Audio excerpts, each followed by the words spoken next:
Hello, and welcome to the Tantrum House Board Game News Show. We're your hosts. I'm Will Meadows. And I'm Jonah Dew, and today we're flipping the script because we're dedicating this entire episode to our Essen Spiel recap. That's right. Jonah and his wife Chantel and my wife Sarah and I just got back from the world's largest board game convention. Today we'll be talking about plenty of hot new games, but we're going to be showing off some of the photos and videos that we captured while at the event. Plus, we'll probably talk about the food and flavors and all that other good stuff as well. Yeah, we had the privilege of working for Genius Games at this event, so we were demoing all of the science-themed games. We had a great time working with the team that pretty much makes us all geniuses, right? I don't know about that. I always sit down to play these games and I feel pretty smart starting off as I, get into the teaching. But inevitably there'll be some microbiologist who sits down at my table and he's explaining like how if we increase the atomic mass we'll be able to... I'm just like, if I move the blue piece to the pink space, do I win? Can I win? How do I win?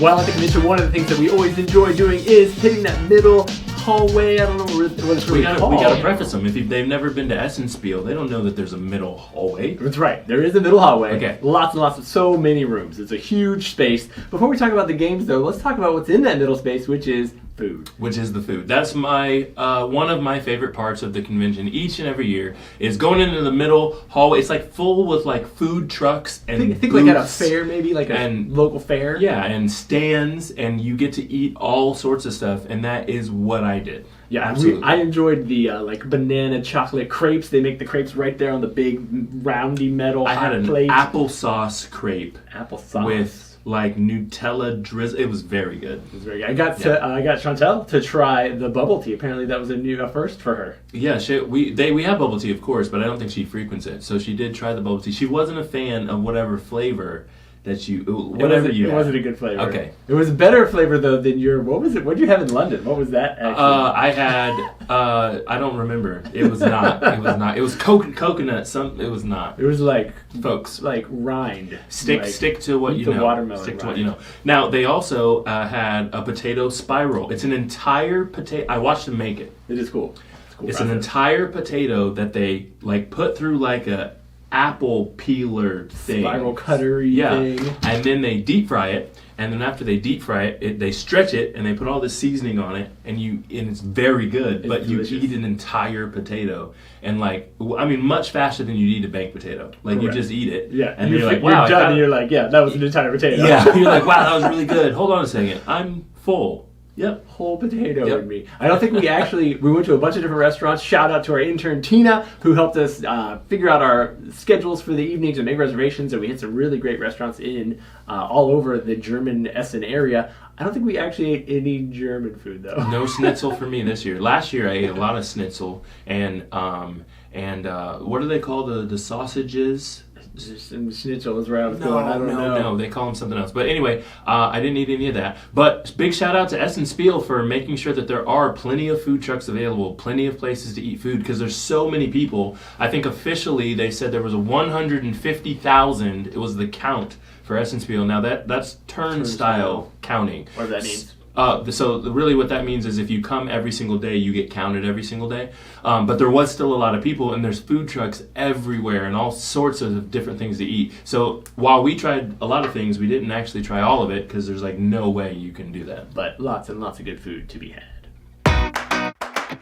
While at Essen Spiel, we have a great opportunity to meet with a number of different publishers and game designers and really see some of the new hot games that are coming, whether they're available right then and there as Essen releases or if they're going to be coming down the road very soon. One of the conglomerates that I don't think really see a whole lot of in the States is Hatchet Games, and they had a huge number of different publishers that were under their umbrella. Big shout out to Danny for all the hookups that we got and opportunities to meet with those game designers. Saw some really cool ones. One of those is going to be on my top 5 in just a minute. Stay tuned. Okay, so actually for those of you who don't know, one of the reasons that we love attending things like this is because we can meet with those publishers and we can see all the new hot games games, which fuels our board game news episodes, which fuels our block videos, games coming out to Kickstarter. And so that was actually really, really cool. So we saw, and we don't always get to play them all. Sometimes we just get to see them, or sometimes we just get to know about what's coming. But we know a lot of stuff that's coming out. A ton. We saw a ton. Shout out to our intern Amy for setting up all of those meetings, because right. we were able to hop into pretty much a meeting every hour. Somebody on the team was learning something new, trying out something new. We got to see all the hot new games. One of the games that a lot of people was talking about was 13 Words. That's right. Which, I'll be honest, fell a little short for me. I liked it. It was alright. I liked it. It was amazing. Party game. A neat little party game where you have 12 words out on the table and kind of a clock set up, one card flipped over, and then everybody is trying to pick the same tie-in between those two, that word that's in the middle of one of the 12. Yeah. And it was quick and easy and simple, but I don't know, it was alright. It was a good time. It was fine. It just wasn't over the top or like getting that big rating, like this is it. But it was a very good game. Was there a big over-the-top game that you saw? What do you think is the one that you So one of the games that are we going to do our list now? I guess we could. We could jump into our top 5. This is our top? All right, here we go. Okay, so I've got one. This is our list of like the top 5 games that we saw at Essen Personally, Spiel. we're excited about. Played, whatever it might be, like the hot stuff just from the last convention. So I don't have mine in any particular order, but I've got 5 for you. And number 1 is coming from a Horrible Guild. Okay. And the game is called The Great Split. Yes. I really, when we were being showed this game, I thought this game is gorgeous, and this idea is very, very cool. It is an I split, you choose style game with a scoreboard, each individual scoreboard that kind of reminds me of a roll and write. You're going to move up the certain tracks, and certain tracks give you bonuses on other tracks. And the whole game is cards in your hand. You split them, pass them to the person next to you. They have to choose one side of the split. They pass them back to you, and then that with the cards that you just split for the other person become your hand, and that's what you get to move up. I really enjoyed how gorgeous this game looks. It is absolutely on my list. Inset board's very nice for sure. One of the games that is probably my number 5 that I saw at the show was called Hiroba. This game is a Sudoku style game where everyone is playing competitively on the board, trying to not break any of the rules of Sudoku, and you're also trying to have area control over each tile that will score you points. There are also like bonus points that multiply, bonus tiles that multiply the amount of points you're scoring in each one. Have already had the opportunity to play this 4 or 5 times, and it does not disappoint. 4 or 5? I've been invited once. Sorry. Actually, I did get invited once, but we didn't get to play It's too late tonight. Okay, no worries. I've got another one. Okay. This one is called Wordcraft. Yes. From we're talking about this Artipia Games, if I'm not mistaken. Okay, so here's one of the reasons I like this game, because I played it once, and I already need to play it like 3 or 4 more times so I can really get what's going on. One of the things I like most about the game is that you're making words. It's not really about making the best word or the longest word, right. But you are making words, and then once you make them, there's like an area control element to the letters that you use to make the words. Yeah, exactly. And it was like, should I be focusing on that, or should I be focusing on the goals, or did I just lose all of the area? And I still want to make a cool one. Yeah, and I do. So I played it once, and I went, okay, I need to play 2 or 3 more times, and that's why it's making my list. For sure. Another one that I need to play over and over a couple more times is called My Shelfie. It's a little bit like Connect 4, where you're dropping tiles into a plastic tray that holds them. However, you're building a shelf, and there's multiple different ways that you can score in the game. You're drafting the tiles off of a main board, and so you've got to be like paying attention to what's out there and what could fit well and to help you achieve those goals, and it just looks really slick. My only complaint with that one is, where are the board games? There are not any board games on the shelves. Get out of here. It could use a like a rendition or a second edition with a different theme or something like that. Expansion. But it's a good game. It's a good game. But it's just, if you're building a Shelfie with a board game, you would expect that there was a little bit more board game Shelfies. Okay, number 3. Well, again, not in any particular order, but I've got a third one, and it is Honey Buzz. Oh, yep. Now, Honey Buzz has been out for a while. It has. But I was able to purchase. And had you played it before? I've not played it before. Oh, okay. Honey Buzz, I was able to purchase the collector's edition of Honey Buzz, and it is nice. And so for that, I'm not even. If you've played Honey Buzz, you know. If you haven't played Honey Buzz, you'll find out. So that's it. That's all I'm saying. The part that I just realized, that this didn't make my list, but Everdell, which I've played before, I didn't really count it. It was there on display as well. It sure was. My actual number 3 I saw that I was a lot of people with that, Yes, walking out it's with massive. Everdell. It was good. And 2 people got to carry it out. Yeah. The other number one that really I've enjoyed playing a bunch of times already is Splito. It's a simple card game where you are, and it's different from the Great Split, but in this game you are scoring your, it's kind of like between 2 cities maybe, where you're playing, you have goal cards that are on your left and that are on your right. You're playing with the 2 people beside you, and at the end of the game you're going to multiply those 2 scores together, so you want to make sure that you don't like neglect one hand over the other. And it's a very simple card game where it's just numbers and goal cards, and you're drafting. So you get to see all the cards that are going to be going around. You kind of can pay attention to what's happening, and really enjoyed it. I played that one 4 or 5 times as well, and just a simple little card game, Splito. Okay, I've got my 4th one. Okay. So I haven't played this one yet, but it's on my list because it was really anticipated one. And yesterday, kid you not, yesterday, I read all the rules and watched a video on how to do it, so I'm really excited. Okay. It's coming from CGE. It's called Deal with the Devil. And Yes. it looks good. Okay, so here's how you play this one from my knowledge so far. It plays with exactly 4 people. Only no 4 more, no requires, less. yeah. Each of you have a different role. Basically, one of it's like you're 2 kings, you're a cultist, and one person is playing as the devil. It's not that deep for everyone who's at home. But what you're trying to do is collect. You're trying to win. Everyone has their own win conditions.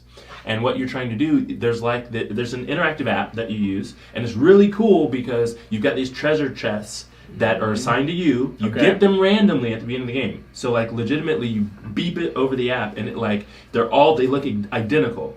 And then it's like, hand this one to the red player, hand this one to the blue player, hand this one to the green player. You don't know who you are. You open it, find out who you are. Anytime you're trying to make a deal with someone, you put it back in your treasure chest, close it, beep it on the app again. Mix them up, beep it on the app, and it's like, hand that one to the green player. You don't know whose it is. You don't know what they're getting. What? Correct. And then it's like, do I take the deal? Do I not? Do I need the resources? Do I not? Do I want to give up a piece of my soul? Do I not? You mix them up again, beep them again. New player gets them. Correct. There's like levels.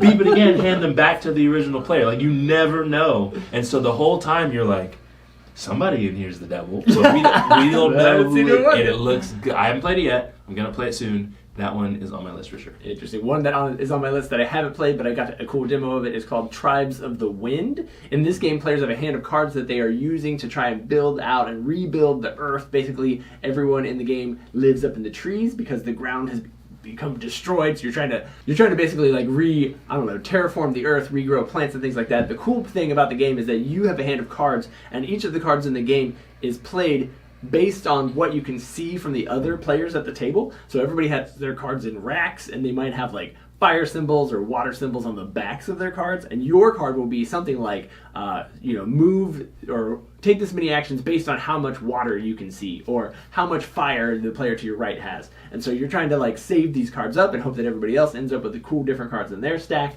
and it looks really interesting. The art for it is fantastic. I can't wait to play that one. That seems good. Okay, I've got 2 to wrap up my number 5. Okay. One of them is coming from CG again. It's called Starship Captains. Looks cool. It looks really good. I'm really excited. And my I kind of slid that one in. My real number 5 is called not Everdell. It's called Woodcraft. So not Wordcraft, but Woodcraft. This game looks gorgeous. It just looks really good. I haven't played it yet.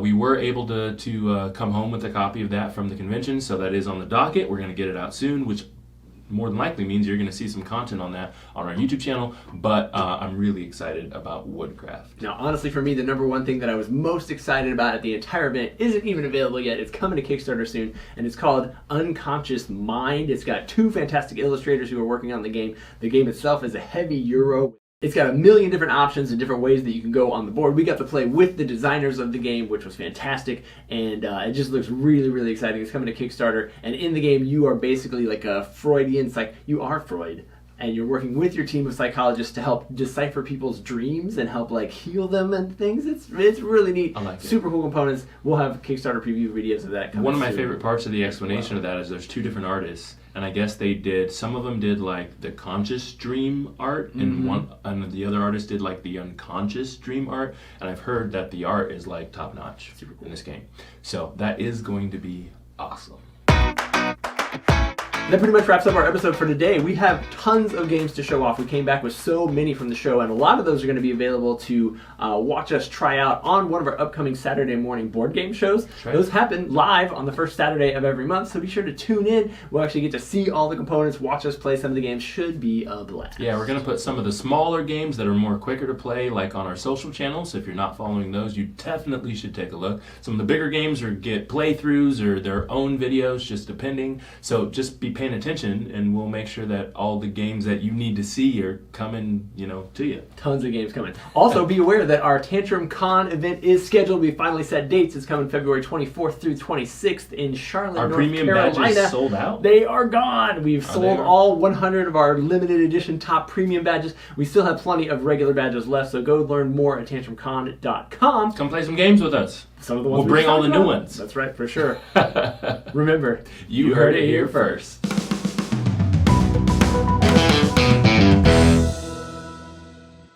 To basically like rehabitat the earth. I don't know. What's the word for that? Terraform. I'm back. Rehabitat. Oh. I was going to let it slide. I didn't know. Then you switch it to Terraform. Terraform. Okay.